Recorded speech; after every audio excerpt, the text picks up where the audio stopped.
yang suka membid'ahkan maulid sama zikir.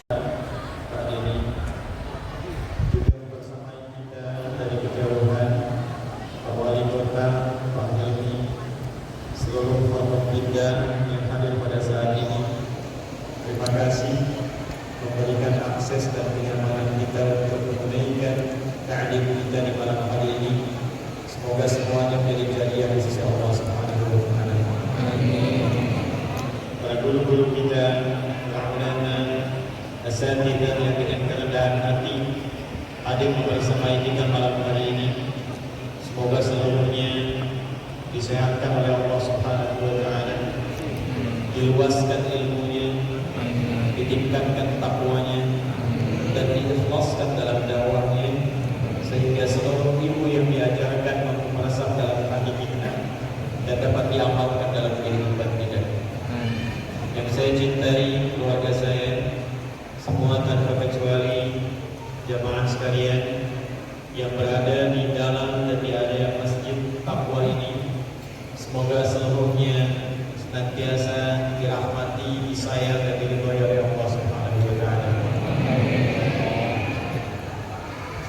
Malam ini adalah penanda awal di bulan istimewa di antara sekian bulan yang kita lalui dalam setahun, berjumlah 12 bulan. Bulan-bulan yang kita lalui itu ada beberapa yang menarik, yang diistimewakan langsung oleh Allah dalam Al-Quran dan dirinci keistimewaannya dalam hadis Nabi Sallallahu Alaihi Wasallam. Dan di antara keistimewaan itu ada tujuan-tujuan, ada keutamaan-keutamaan, ada bimbingan-bimbingan yang kalau kita ikuti, pertama akan merubah keadaan hidup kita menjadi lebih baik. Jadi kalau kita ikuti keutamaannya, itu sudah pasti akan merubah diri kita menjadi lebih baik. Dan ini adalah inti tujuan Islam dihadirkan, membuat kehidupan manusia lebih baik, lebih dekat dengan Allah Subhanahu wa taala.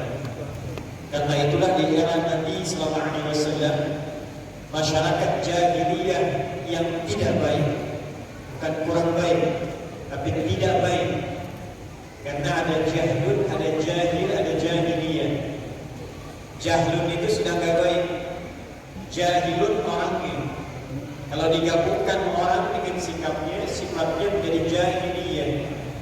Pemabuk banyak, pezina melimpah, perampok banyak, pembegal melimpah. Semua jenis keburukan hampir komplit pada masa itu. Datang risalah Islam, dibimbing lewat Al-Quran, diajarkan langsung oleh Nabi Sallallahu Alaihi Wasallam bagaimana mempraktekkan isi Al-Quran dalam kehidupan. 12 bulan dalam setahun. Dilatih di setiap waktu istimewa, lalu latihan itu mampu merubah masyarakatnya dari jahiliyah menjadi masyarakat yang berkepribadian terbaik di masanya, dan diabadikan di Quran dengan turunnya surah ketiga Ali Imran di ayat yang ke-110. Allah berfirman, A'udzu billahi minasyaitonir rajim. Bismillahirrahmanirrahim. Kuntum khayra ummatin ukhrijat linnas. Kalian adalah umat terbaik di antara sekian manusia yang pernah hidup dan beraktivitas di bumi. Di antara sekian manusia yang pernah hidup dan beraktivitas di bumi, kalian adalah umat terbaik. Padahal dasarnya umat terburuk, umat jahiliyah. Tapi dengan mengikuti tuntunan Al-Quran, mengikuti bimbingan Rasulullah, merubah keadaan itu menjadi umat terbaik yang pernah beraktivitas di bumi. Dan kurikulum dari Nabi itu diwariskan kemudian pada generasi setelahnya sampai dengan kita. Quran yang diajarkan kepada umat Rasulullah di awal masa pertama sahabat itu Quran yang sama yang sekarang kita baca, Quran yang sama yang sekarang kita belajar. Hadis-hadis yang disampaikan Rasulullah SAW yang membimbing umat di masa lalu adalah hadis-hadis yang sama kita temukan dalam kitab-kitab modern yang dibukukan dan bisa kita akses sampai dengan sekarang. Jadi kalau orang dulu pernah menjadi baik dan bukan hanya baik, tapi ketika masyarakatnya baik, kotanya ikut maju. Nabi hijrah dari Mekah ke mana? Madinah. Hijrah dari Mekah ke mana? Hijrah dari Mekah ke mana? Terjadi perbedaan pendapat di kalangan jamaah. Nabi hijrah dari Mekah bukan ke Madinah, bukan ke Madinah. Hijrahnya ke Yathrib. Yathrib itu nama salah satu anak keturunan dari Nabi Nuh alaihi salam. Ketika kapalnya sudah melambat, badainya sudah reda, menyebar keturunannya. Di antara anak beliau, keturunan beliau itu ada yang bernama Yathrib nanti. Kemudian singgah di satu tempat masih kosong. Maka tempat itu dinamai dengan orang yang pertama singgah padanya. Maka dikenallah wilayahnya dengan nama Yathrib. Nanti jarak Nabi Muhammad SAW ke Nabi Nuh AS itu banyak sekali, ada rentang sampai 40 generasi kurang lebih. Muhammad SAW bin Abdullah bin Abdul Muttalib bin Hashim bin Abdul Manaf bin Qusay bin Murrah bin Kilab bin Ka'ab bin Ghalib bin Fihr bin Malik bin Nadar bin Kinana bin Khuzaimah bin Mudrikah bin Ilyas bin Nizar bin Mudar bin Ma'id bin Adnan bin Abdi bin Adil bin Muqawwam bin Damur bin Tarikh bin Ya'rab bin Yasjud bin Nabi bin Ismail alaihissalam bin Ibrahim alaihissalam bin Azar bin Nahur bin Abid bin Kinab bin Al-Fakhshad bin Sam bin Nuh alaihissalam bin Mihlail bin Syarab bin Kinab bin Al-Wath bin Adam alaihissalam. InsyaAllah. Coba ulang. Yathrib tempatnya belum maju, kotanya masih tertinggal, ekonominya masih di bawah resesi jauh, pasarnya dimonopoli oleh Yahudi, sengketanya tinggi, 600 tahun 6 abad. Aus dengan Khazraj tidak pernah akur. Kalau ada yang luka di Aus, Khazraj mesti luka. Kalau meninggal di Aus, Khazraj mesti meninggal. Konflik dua kubu besar, tidak pernah selesai. Datang Nabi SAW menerangkan isi Al-Quran, menyampaikan bimbingan lewat hadis, melewati hari demi hari, masa demi masa, 10 tahun periode kepemimpinan Nabi, berhasil bahkan hanya dalam 2 tahun merubah dari keadaan yang tadinya tertinggal, ekonomi yang jauh ke belakang, konflik sosial yang tinggi. Yang pertama terjadi cuma Nabi datang langsung akur. Akhra bainal muhajirin wal ansar, akhra bainal Aus wal Khazraj. Hal pertama yang Nabi lakukan persaudarakan. Jadi Pak Wali bisa melihat nih, ya, kalau kotanya ingin maju, berkah, ekonominya berputar tinggi, pengetahuannya tinggi, yang pertama dilakukan persatukan warganya, satukan, kompakkan, sinergikan. Setelah itu bangun pusat kontrol supaya warga datang kalau ingin mengadu tahu tempatnya, kalau ingin cerita tahu tempatnya, kalau punya keluh kesah tahu tempatnya, kalau ingin memohon kepada Rabbnya tahu tempatnya. Maka tidak ada tempat yang bisa mengakomodasi semua kepentingan itu, mendekat kepada Allah, menampakkan budaya sosial, tempat untuk mengadu, tempat untuk bermuamalah dalam konteks kebaikan, dan tempat untuk mendapatkan solusi kecuali masjid. Maka yang pertama dibangun oleh Nabi SAW, Yathrib adalah masjid. Maka cuma 2 tahun, roda ekonomi berputar bagus, masyarakat saling kenal, saling mencintai. Kalau ada orang viral masa itu, kalau ada orang paling istimewa adalah di Yathrib. Kalau ada orang paling jujur, di Yathrib. Kalau ada orang paling dermawan, di Yathrib. Orang paling kompak, di Yathrib. Maka berubah jadi suasana kota yang mencerahkan, yang penuh dengan cahaya. Dalam bahasa Arab, kota yang mencerahkan, penuh dengan cahaya, maka namanya Al-Madinah Al-Munawwarah. Jadi Madinah itu setelah disalah Islam datang, setelah bimbingannya datang.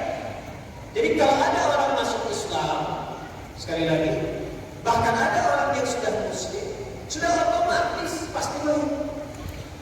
Kalau ada orang Muslim, sudah otomatis pasti membangun tempat yang diambilkan.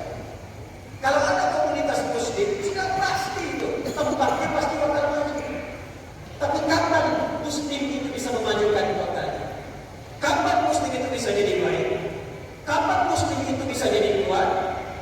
Caranya adalah dengan kembali mempelajari kurikulum Nabi Sallallahu Alaihi Wasallam. Saat itu dipraktekkan, pasti hal-hal positif tadi bisa kita raih. Dan di bawah kemana pun pasti maju. Bapak Ibu sekalian, pernah ada yang tahu Iberia tidak? Iberia. Kalau Spanyol tahu. Real Madrid tahu. Barcelona tahu. Tahu. Sevilla tahu. Ronaldo tahu. Kita ke Saudi itu. Itu wilayah Portugal dan Spanyol dulu tertinggal. Namanya Iberia. Gelap.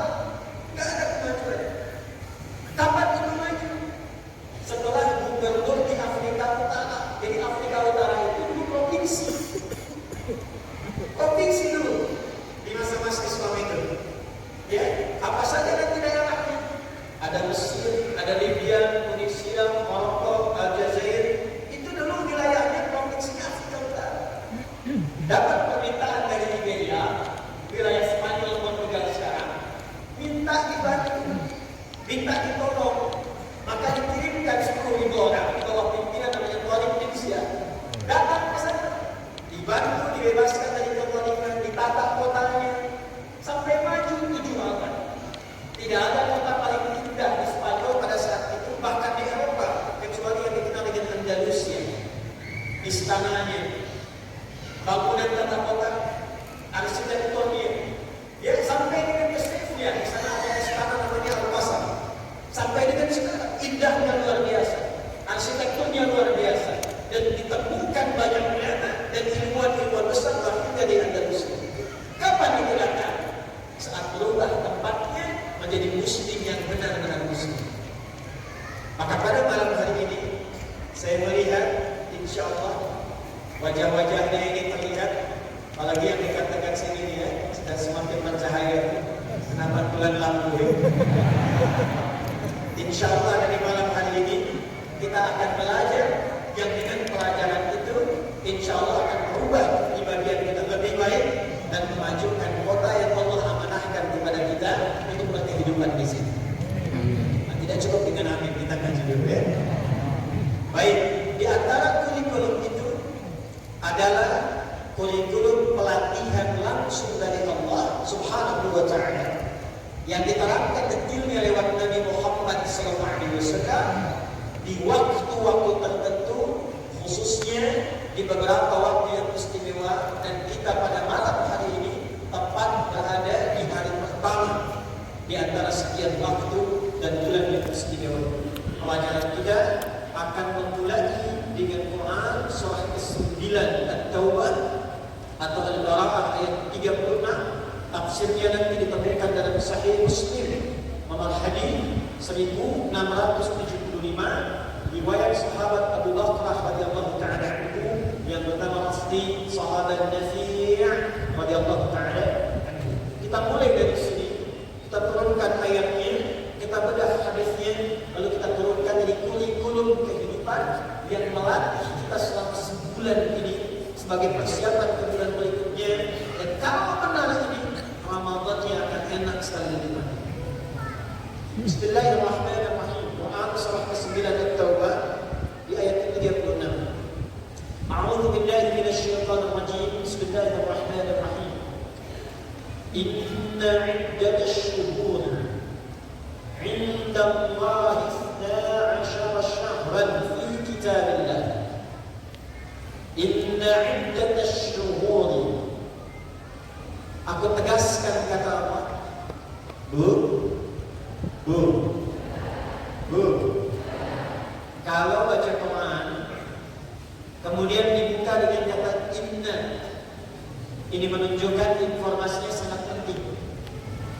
Bapak ya, informasinya sangat penting karena inna itu dalam ilmu nahwu disebut dengan harfu nasbin wa taukid, tansubul isma wa tarfa'ul khabara mabniyyun 'ala al-fathi la mahalla lahu min al-i'rab. Paham? Tidak. Harfu nasbin huruf yang berfungsi nasab. Kalau baca nasab itu harakat setelahnya jadi fathah. Kalau single, kalau jama' umumnya di kasrah. Innal masjidah, innal masjidah. Kalau dia jama' bisa jadi fathah, bisa kasrah atau diganti dengan dia. Innal muslimin pakai ya. Tapi secara makna nasab itu dikatakan oleh orang Arab, nasabar rajulu asahu fil gharbi. Seseorang menancapkan tongkatnya di tanah dengan kuat sampai tak goyang. Itu nasab namanya. Jadi huruf nasab itu huruf yang menguatkan informasi sampai-sampai saking kuatnya, tancapkan ke dalam jiwa, jangan goyang. Tancapkan dalam hati, kuatkan. Karena itu kalau ada kata inna membuka Al-Quran, inna itu artinya seakan Allah menyatakan, hei hamba, tancapkan informasi ini kuat dalam hatimu. Jangan pernah goyah karena ada yang penting yang akan aku sampaikan. Inna iddatash syuhur. Sungguh kata Allah, aku tegaskan jumlah bilangan bulan yang kau akan lalui selama setahun itu, indallahi yang telah Allah tetapkan, isnata asyara syahran fi kitabillah. Jumlahnya 12. Sebentar ya, kita ngaji untuk menemukan detailnya bahasa Quran. Bapak Ibu, kalau 12 terjamah atau tunggal? Banyak atau sedikit? Banyak itu bahasa Arabnya jama'. Nah, jama' itu ada dua. Ada menunjukkan banyak tapi bisa terhitung. Yang hadir pengajian ada 5 misalnya. Bisa dihitung 1, 2, 3, 4, 5, cepat gitu. Tapi kalau jama'nya bentuknya cukup banyak, bisa dihitung tapi hitungannya tidak secepat yang lebih awal. Hitungannya lebih kompleks. Hitungannya ukurnya lebih banyak. 1, 2, 3, 4. Biasanya di atas 7 ke atas. 7, 8, 9, 10, 12 dan ke atasnya. Itu dalam bahasa Arab disebut dengan jama' kathrah. Yang pertama jama' qillah, yang kedua jama' kathrah. Jama' qillah yang bisa dihitung sedikit dari kata syahrun, 1 bulan. Jama' qillahnya ashhur. Jama' kathrahnya syuhur. Jadi kalau disebutkan ashhur itu paling 3, 4 atau 5. Tapi kalau syuhur itu di atas 5, 8, 9, 10, 11, 12 itu syuhur. Perhatikan, ketika bapak ibu diminta persiapan untuk berangkat haji, siap-siap berangkat. Kloter pertama, gelombang pertama. Kata apa? Jangan datang pas saat akan wukuf. Jangan datang tepat sebelum wukuf. Wukuf tanggal 9, datang tanggal 1, datang tanggal 2. Terlalu mepet. Maka persiapkan beberapa bulan sebelumnya supaya tidak terjadi kemacetan yang parah, supaya diatur gelombang kepergiannya. Maka muncullah Quran surah kedua Al-Baqarah ayat 197 menggunakan kata ashhur.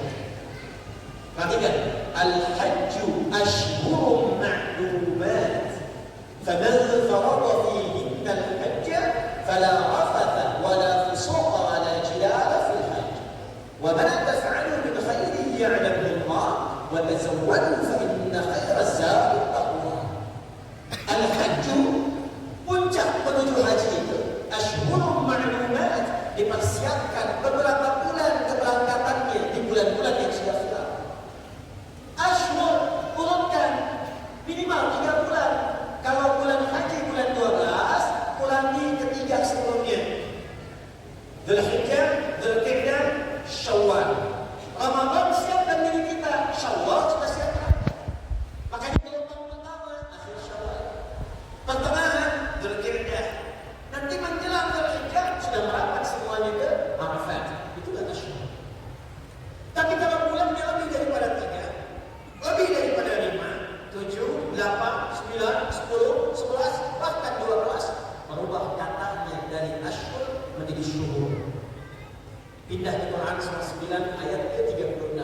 Inna iddatash syuhuri, bukan asyhur. Yang saya mau sampaikan, ini menunjukkan Al-Quran firman Allah, bukan kata-kata manusia. Kalau kata-kata manusia, siapa yang mengajari kelakar?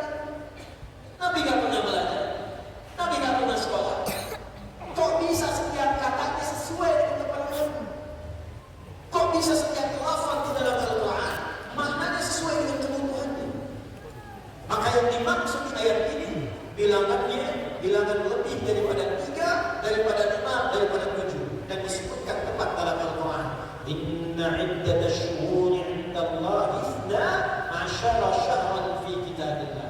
Kata Allah, saya atur setahun itu, saya tetapkan sejak penciptaan langit dan bumi, bilangannya ada 12 bulan. Setahun ada berapa? Setahun ada berapa? Yang mengatur itu siapa? Yang menetapkan itu siapa? Dan tahukah kita semua, satu-satunya kitab suci yang langsung menerangkan setahun 12 bulan, Al-Quran. Silakan Bapak Ibu cek, belajar baca, bandingkan. Cuma di Quran ditemukan. Romawi pernah mencoba menjadikan 13 bulan, tak bisa. Balik lagi ke 12. Artinya apa? Sebelum menjelaskan fungsi bulannya, Allah sudah mengenalkan kepada kita, engkau yang beraktivitas 12 bulan dalam setahun, aku yang bikin waktu, aku yang menata hari, aku yang menata alamnya, aku yang menata ketentuannya.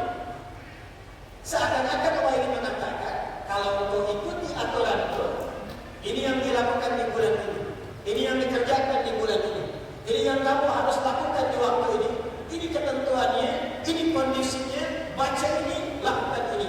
Maka ujungnya apa? Aku berikan keberkahan, kenyamanan, kesuksesan dan kebahagiaan dalam setiap aktivitas. Itu maksudnya.